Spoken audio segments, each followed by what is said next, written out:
Here's a look at the full Team USA roster before they were famous. Before he was the leading scorer for Team USA, easy money sniper KD was a junior at Oak Hill Academy. He played his senior year at Montrose Christian, where he became the number 2 ranked player in the class of 2006. LeGoat James was hitting 360 lays at the age of 12. Right before the start of his freshman season, he ripped the rim off at a fall league. Can you believe Steph Curry started out his high school career playing on the JV team? This dude has been an underdog forever, but the biggest underdog on the Team USA roster has to be Derrick White. He played Division II for the first 3 years of college in Colorado Springs. After he turned 18, he grew 5 more inches. So my short kings, you still have hope. Bam Adebayo has looked like a grown man since day one.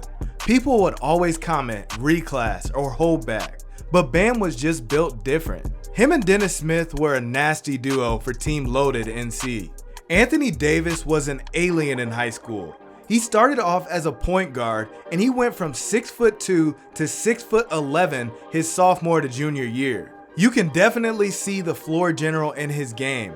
His senior year, he averaged 32 points, 18 rebounds, and 7 blocks. Ant-Man has always had that confidence. Even at the age of 15, he was catching bodies. And as the time went on, his posters got crazier. I want to see Edwards get a signature poster on the Olympic stage. You know he's capable of a Vince Carter-like dunk. The babyface assassin out of Mississippi has always been a problem. His game was smooth as silk, but he would dunk on you too. We once pulled up on Devin Booker and he dropped 41 points in front of Coach Calipari. Joel Embiid didn't even pick up a basketball until the age of 15. He played soccer and volleyball growing up. He moved to the US from Cameroon at age 16. Once he started training at those basketball academies in Florida, it was a wrap. He's come a long way since his JV days at Mount Verde. Another late bloomer was Tyrese Halliburton. He came up playing for an unsponsored team, Wisconsin United. Despite averaging 23 points, 6.2 assists, and 3.5 steals, he went unranked. The scouts must not have loved his shot. Drew Holiday was the number 2 player in Rivals' 2008 rankings. As a senior, he averaged 26 points, 11.2 rebounds, and 4.8 steals per game. He continued that same defense in the league, and he's made 6 all-defense teams. Man, I almost forgot about Jason Tatum like Steve Kerr. Even at the age of 15, he had a very advanced skill set. As time went on, Tatum developed the athleticism to go along with that pro bag. Here we have LeBron at age 12. He was head and shoulders above the competition. Right after this game, he got the chosen one tatted across his back. The grown man was out there playing with kids. A lot of people say that this was his prime, but I don't know. I'll let you be the judge. Now it's time to check out the international Olympic players. Did you know, not counting the 12 USA players, there are 35 active NBA players in this year's Olympics?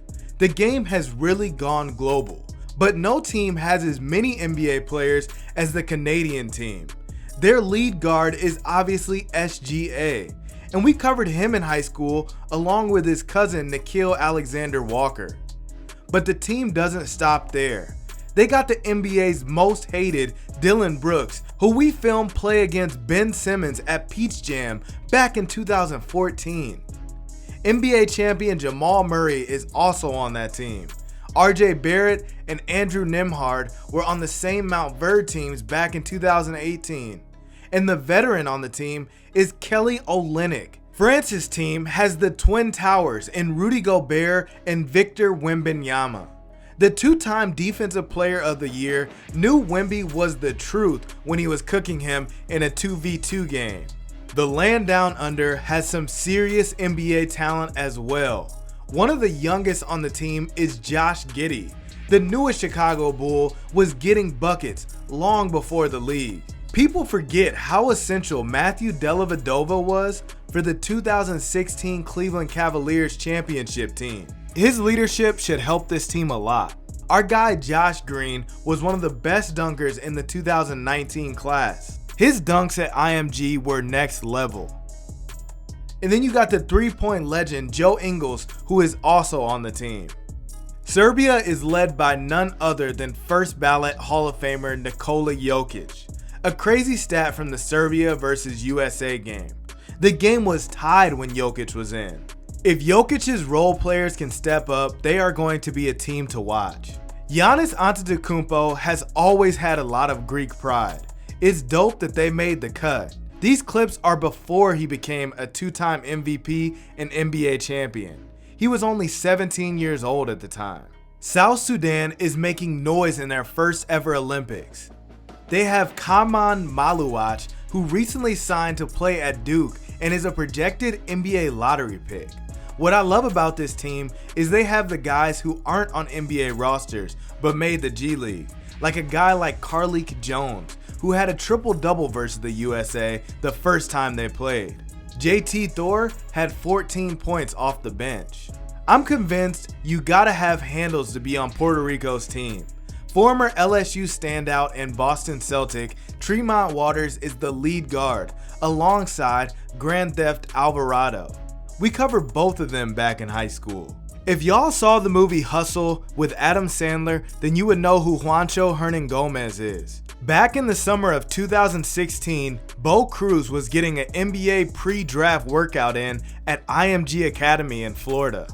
Germany's Dennis Schroeder is the star of the national team. He played in the Nike Hoop Summit back in 2013. I can only speak on behalf of the American hoopers coming up, but the potential 2028 Olympic team is looking nasty. Duke's Cooper Flagg will have been in the NBA for a few years. I don't know if y'all saw, but the U17 USA team that just got gold will have some serious potential candidates. That team had tons of talent, including ESPN #1 in the 2025 class, AJ DeBonta, #2 in that class, Cameron Boozer, the #1 incoming junior, Tyran Stokes, and #2 incoming junior, Brandon McCoy Jr. U18 was full of 5 stars too, like Jasper Johnson and Darius Acup.